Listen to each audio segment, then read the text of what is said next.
If you said that Soto was going to have that kind of year, we'd probably thought the Mets would be running away with the division at this point, right? Just forget about that. It's baseball. It's part of it. Like I said before, whatever. Next time, I'm just going to try harder and see what I can do. Picture this. You're Steve Cohen, the richest owner in baseball, and you just dropped $750 million on one player. The Mets signed Juan Soto to a $765 million contract, the biggest in sports history. They had the best pitching staff in baseball early in the season. Everyone called this the beginning of a golden era for Mets baseball. As someone who personally dislikes the Mets, even I had to agree. Lindor, Alonso, and Soto are an insane top of the order, and the rotation was lights out, led by Kodai Senga. But here's what's absolutely mind-blowing. Every single foundation of this supposed championship team was built on quicksand, and we're only seeing it now as the entire organization comes crashing down. Instead of a dynasty, we're watching what might be the most spectacular, expensive implosion in baseball history unfold in real time. For reference, the Mets have the second highest payroll in all of baseball, and the three teams they're competing with for the final wild card ranked 10th, 18th, and 19th. Let that sink in. A $300+ million roster is now tied for the last playoff spot with mid-market teams that don't spend half of what they do. They just finished their third separate 7-game losing streak this season. The first time that's happened since 1980, when they went 67-95, which was one of the worst seasons in Mets franchise history. But here's where it gets absolutely bonkers. Since holding MLB's best record at 45-24 on June 11th, the Mets have gone 31-49. That's a 39% winning percentage over nearly 3 months. To put that into perspective, that pace over a full season would give you 62 wins. The 2025 Colorado Rockies are one of the worst teams in modern baseball history, and currently they're projected to win 44 games at their current winning percentage. The Mets' current pace would put them just 18 wins better than one of the all-time worst teams, despite having a payroll that's roughly 3 times bigger. So let's start with what might be the most spectacularly backfired decision of the offseason. The New York Mets and Klay Holmes have come to an agreement on a 3-year, $38 million deal. The Mets signed Klay Holmes to a 3-year, $38 million deal to convert him from one of the best closers in baseball to a starter. On paper, this looked like a great idea. Holmes had elite stuff, had dominated as a reliever, and the Mets thought they could unlock something special. But in reality, the decision has clearly backfired as he's hit a wall in the second half. And here's the thing that makes this decision so bad. They took a guy who was elite at getting 3 to 6 outs and asked him to get 21 to 27 outs. It's like taking a Formula One driver and asking him to drive a semi-truck through rush hour traffic. They might be decent, but they're wasting their talent. From April to the end of June, Klay Holmes had a solid ERA of 2.97. He was a crucial part of this Mets rotation, but since then, it has skyrocketed to nearly 5. The psychological pressure has been visible. When asked by reporters what's wrong with the team, Holmes looked them dead in the eye and said, I don't know, it's a tough question. I think if we had a few more answers, maybe we wouldn't, be in this position. The sound of a $38 million experiment admitting complete defeat. Now, if you don't think that was bad, the Frankie Montas signing was even worse. They signed Montas for 2 years, $34 million, despite his recent injury history and inconsistent performance. The result? He pitched to a 6.28 ERA in just 9 appearances before needing Tommy John surgery. So let me break that down. $34 million divided by 9 games equals roughly $3.8 million per start. For a guy who also posted an ERA approaching 7 before his elbow exploded. This signing has been called the most egregious miss of the offseason, and it's easy to see why. This wasn't just bad luck. This was ignoring obvious red flags for the sake of potential upside. Here's where the organization's philosophy reveals itself as fundamentally flawed. The Mets went all in on star power at the top, but completely ignored depth and complementary pieces. Now, superstars are fun to watch in individual games, but they're not going to single-handedly get you through a 162 game schedule, while rookies are actually outperforming veterans. The fact that expensive veterans like Manaea, Senga, and Holmes are being shown up by kids who were pitching in AA a month ago tells you everything about their talent evaluation. The Mets' $300+ million roster is getting saved by guys making the league minimum. I understand why people would call that successful development, but personally, I think it's more like hitting the panic button.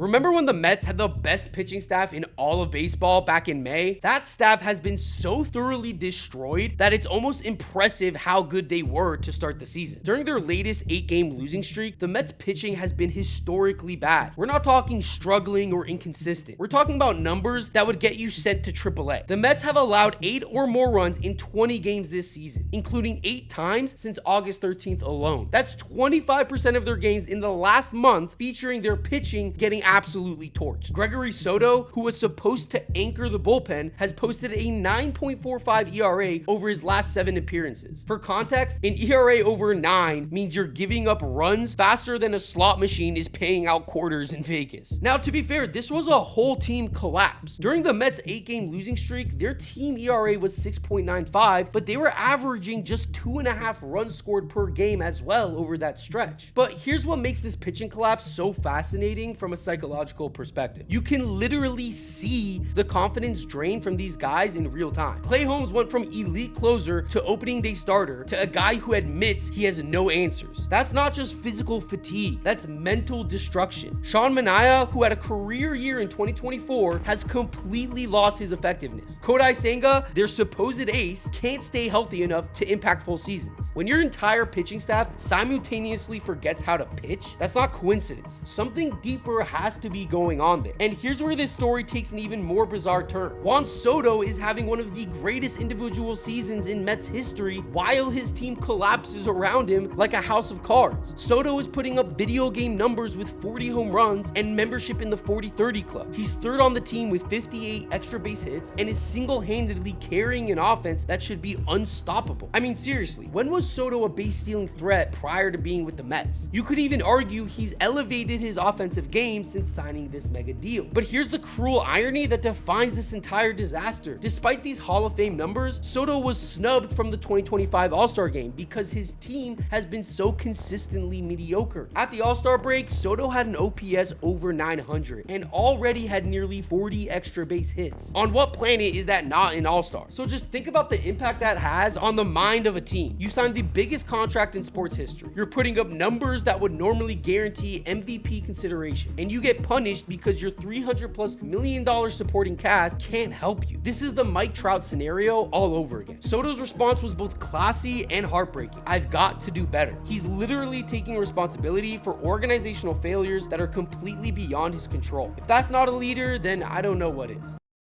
Now, here's where we get into the really fascinating stuff. The theories about why this expensive collection of talent has turned into baseball's most expensive disaster. When you spend $765 million on one player and have a payroll exceeding $300 million, the expectations aren't just high, they're suffocating. Every game becomes a referendum on the entire organization. If they win, great, they were supposed to. If they lose, all hell breaks loose. Think about it. When you're playing for the Yankees, yeah, there's pressure, but there's also a tradition of winning. But when you're playing for the Mets with this payroll, you're carrying the weight of decades of disappointment plus the pressure of justifying unprecedented spending. Basically, what I'm saying is that playing for the Mets has considerably more pressure than playing for the Yankees because at least Yankee players can point to past regular season success. Manager Carlos Mendoza has called out the team's inconsistency. But what if the real problem is that they're thinking too much? When every at-bat and every pitch is analyzed through the lens of, was this worth $765 million? How do you just play baseball? Now, here's a theory that's gaining traction among analysts. This roster was built like a fantasy team, not a real baseball team. They assembled a collection of individual stars, but never figured out how to make them work together. Juan Soto is an elite player, but he's still in his first season with the Mets. Francisco Lindor is a great player, but he can't carry an entire organization. Pete Alonso can hit home runs, but he's not a leader.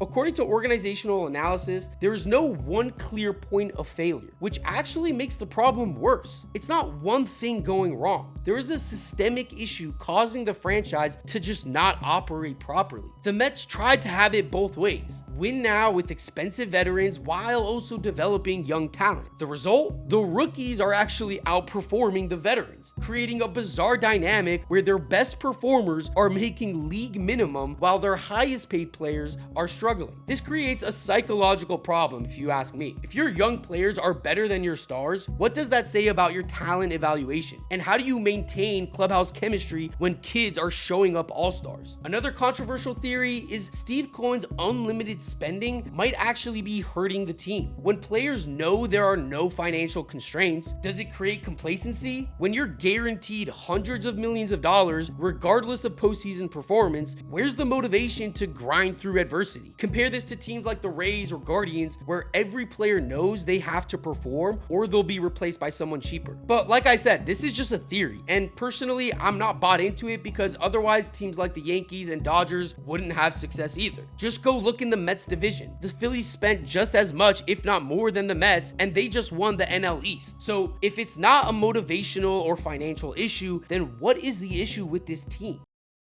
Let's dive deeper into what makes this organization's failure so complete and fascinating. David Stearns came from Milwaukee with a reputation of building sustainable winners, but now he's operating in a completely different environment with the Mets. In Milwaukee, every decision was constrained by budget and long-term thinking. With the Mets, he has unlimited resources, but also unlimited pressure. The result is that decisions that look smart on paper, but ignore the human element of baseball. Converting closers to starters, signing injury-prone veterans, building a roster without considering chemistry. These are the moves of an organization operating like real-life MLB The Show. And then you have Carlos Mendoza, who is a second-year manager dealing with a roster that was assembled by committee and handed to him with championship expectations. When Klay Holmes is saying, "I don't know," about team problems, what is a manager supposed to do? The problem isn't just the players. It's that this roster was never designed to go through adversity. It was designed to be a collection of individual stars